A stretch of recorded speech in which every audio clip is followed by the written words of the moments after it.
Айде да видим един анбоксинг на Гунди Легенда за любовта. Лимитирана серия, това бройка е 2056, бил съм доста бавен в поръчването. Това е положението. Тиката бая готино се отваря на две страни. Ето го актьора Павел, с автограф от него картичка. Шал, Вълцев. Ето Георгия Спорухов, безкрая с подпис, емблемата. На котелата също много интересно.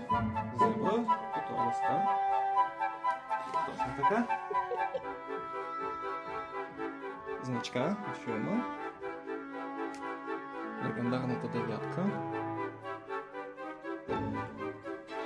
Всъщност нещо не забравяйте за целия бокс. Двойцата влиза.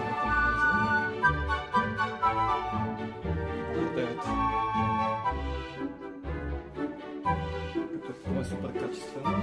Хубав памuk. И сега да видим кое е толкова готиното от началото.